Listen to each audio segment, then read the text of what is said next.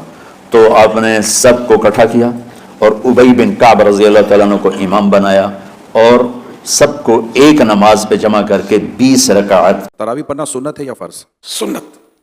تراویح کی کل کتنی رکعتیں, 8, 10 یا 20؟ 20. کیا تراویح بیٹھ کر پڑھ سکتے ہیں؟ پڑھ سکتے ہیں مگر کھڑے ہو کر پڑھیں, کہ بعض علماء کا اس میں یہ قول سخت بھی ہے کہ کھڑے کھڑے ہی پڑھنی ہے. تراویح پڑھنے کا وقت کب سے کب تک ہے؟ عشاء کے فرض پڑھنے کے بعد سے لے کر صبح صادق تک, ساری کا وقت ختم ہونے تک. اگر کسی نے ایک دن تراویح نہیں پڑھی تو کیا اس کی قضا ہے؟ نہیں, صبح صادق ہو گئی تو تراویح کا ٹائم ختم ہو گیا, اب اس کی قضا بھی نہیں ہے. تراویح اللہ کے رسول صلی اللہ علیہ وسلم نے فرمایا من قام رمضان ایمانا واحتسابا غفر له ما تقدم من ذنبه, کہ جو شخص رمضان میں قیام کرے گا, نمازیں پڑھے گا, رات میں اللہ کے سامنے کھڑا ہوگا, یا دوسرے الفاظ میں کہہ لیں جسے ہم تراویح کہتے ہیں, تراویح پڑھے گا اور ایمان کے ساتھ پڑھے گا اور اجر کی امید رکھتے ہوئے پڑھے گا, تو اللہ رب العالمین اس کے تمام گناہوں کو معاف کر دے گا. روزے کی بھی یہ فضیلت اور قیام اللیل کی بھی یہ فضیلت, کتنی بڑی فضیلت. لیکن بڑے افسوس کی بات ہے ہمارے معاشرے میں چند افراد ایسے ہیں جو امت کو اللہ سے نہیں جوڑتے ہیں, امت کو وہ توڑنا چاہتے ہیں. اسی لیے آپ دیکھتے ہیں کہ جیسے رمضان کا مہینہ آیا فوراً لڑائیاں شروع ہو گئی, تراویح 8 رکعت یا 20 رکعت, 20 رکعت بدعتی, 8 رکعت بدعتی. یہ بدعتی اور مشرک اور یہ سارے کافر ہونے کا جو ٹرینڈ چل پڑا ہے ہمارے یہاں, یہ بڑے خطرے کی چیز ہے. یہ چیزیں ہم لوگوں کو اصل مقصد سے پھیرنے کے لیے, ہمارا اصل مقابلہ تو کفار کے ساتھ ہے, اصل مقابلہ ان دشمنان دین کے ساتھ ہے جو ہمارے مسجد اقصی کو قبضہ کرنا چاہتے ہیں, اور وہ ایسے ہیں جو حرمین کو ختم کرنا چاہتے ہیں, وہ ایسے ہیں کہ جو چاہتے ہیں کہ مسلمان کرسچن بنے یا نہ بنے, کم از کم مسلمان نہ رہے. وہ نہیں چاہتے کہ آپ اسلام پہ رہے. جو حضرات ہیں انفی, اس کا میں تھوڑا سوال ذرا اپنے الفاظ میں بنا لوں. ایک پچھلے دنوں ایک علامہ صاحب تھے, انہوں نے بھی بلکہ کہا جی کہ یہ جو اہل حدیث حضرات ہیں نا, ان کو یہ پھکی دیں کہ یہ اگر کہتے ہیں نا کہ جناب تراویح ہم پڑھتے ہیں, تو ان سے کہیں گے کیوں پڑھتے ہو تراویح, قرآن میں تو تراویح کا ذکر نہیں. تو یہ کہیں گے جی ہم حدیث پہ پڑھتے ہیں, انہیں کہیں جی حدیث میں بھی ذکر نہیں, آپ سے تو خالی 3 دن پڑھی ہے. تو پھر وہ کہیں گے کہ جناب ہم صحابہ کرام پہ چلتے ہیں, تو کہتے ہیں جی صحابہ کرام سے ثابت ہے کہ وہ 20 ہی پڑھتے تھے. اور جو رافضی ہیں وہ یہ کہتے ہیں کہ رسول پاک صلی اللہ علیہ وسلم نے تو لوگوں کو ڈانٹ کے باہر نکال دیا تھا, تو آپ پڑھتے کیوں؟ تو دونوں ایکسٹریمز ہیں, اس میں اپنا موقف دیں آپ. یہ پوچھا آپ, پہلی بات یہ کہ صحابہ کرام 20 پڑھتے تھے, تو اس میں بخاری مسلم کی 20 تو نہیں 2 حدیثیں بتا دیں, صرف ان کے کہنے سے ہو جائے. وہ کہتے ہیں ہم حدیث نہیں بتاتے, وہ کہتے ہیں صحابہ کا ہمارے پاس ایک اجماع چلا رہے ہیں مسلمانوں, اجماع چلا رہا ہے, تو ٹھیک ہے, کہتے ہیں ہماری دلیل ہی جی جی یا تراویح نہ پڑھو یا 20 پڑھو. جی جی, اور شیعہ کہتے ہیں نہ پڑھو. جی جی, پہلے تو سنیوں سے لڑ لیں پھر شیعوں سے بھی لڑتے ہیں. پہلی بات یہ ہے کہ اس روح عرض پہ حدیث کی پہلی کتاب ہے الموطا امام مالک. جی بالکل, امام بخاری کے بھی دادا استاد ہیں, بس دادا نہیں پردادا استاد, کیونکہ امام بخاری شاگرد ہیں احمد بن حنبل کے, احمد بن حنبل امام شافعی کے شاگرد ہیں, اور امام شافعی امام مالک کے شاگرد ہیں. امام مالک نے جو قیام رمضان پہ باب بند ہے, بریلویوں کی الموطا امام مالک اٹھا لیں, ٹھیک ہے نا جی, اور اس میں جا کے آپ خود چیک کر لیں. بلکہ یار وہ الموطا امام مالک ریڈ کلر میں پیچھے پڑی ہے جی, لے کے آئے طاہر بھائی, وہ ریڈ کلر میں اتنی موٹی کتاب ریڈ کلر میں پڑی ہوئی ہوگی, الموطا امام مالک 1 جلد کے اندر ہے, یہ بخاری کے ساتھ ہی پڑی ہوئی ہے. ہاں جی, یہ اوپر ہی یہ نکال کے لے, یہ بریلویوں کا ترجمہ دکھانے لگا الموطا امام مالک جی شبیب بدرس کا. اچھا, روح عرض پہ پہلی کتاب ہے جس میں حنفیوں کے دونوں جھوٹ پکڑے جائیں گے. ایک تو یہ کہتے ہیں صحابہ 20 پڑھتے تھے, دوسرا حضرت عمر نے 20 شروع کرائی. دو یہ جھوٹ پار ہو جان گے. دکھاؤ جی الموطا امام مالک انہوں. ویسے میں نے مسئلہ نمبر 20 دنیا میں تراویح کے اوپر سب سے زیادہ میرے لیکچر دیکھا گیا, اس لیے اب جب تراویح پہ لوگ چڑھاتے ہیں میری بھی فوٹو ساتھ لگاتے ہیں. آپ لکھیں یوٹیوب پہ تراویح 8 یا 20, لاکھوں لوگ میری ویڈیو دیکھ چکے ہیں, مور دین 4 لاکھ, اور واٹس ایپ کے ذریعے تو شاید ملینز تک پہنچ چکی ہوں. اس میں میرے بھائی میں یہ بریلویوں کا شبیب بدرس کا ہی آپ کو ترجمہ دکھاتا ہوں, الموطا امام مالک کا. حضرت عمر نے 11 رکعتیں شروع کرائی ہیں. صحیح بخاری میں تو یہ ہے کہ حضرت عمر فاروق رضی اللہ تعالیٰ نے ڈیوٹی لگائی تھی ابی ابن کعب کی اور تمیم داری کی کہ لوگوں کو 11 رکعتیں لوگوں کو تراویح پڑھائیں. اور یہ حدیث امام بخاری نے امام مالک سے لی ہوئی ہے. امام مالک ایک حدیث اور لے کے آیا ہے, اور اس حدیث کے راوی ہیں سائب ابن یزید صحابی. سند بڑی سیدھی سی ہے. امام مالک سکہ اور صدوق. امام مالک کا استاد ہے محمد ابن یوسف جو صحابی رسول سائب ابن یزید کا بیٹا ہے اور وہ تابعی ہے. اور محمد بن یوسف کی سائب بن یزید سے حدیثیں بخاری میں بھی موجود ہے, لہذا بخاری مسلم کی گولڈن چین پہ یہ روایت ہے. اس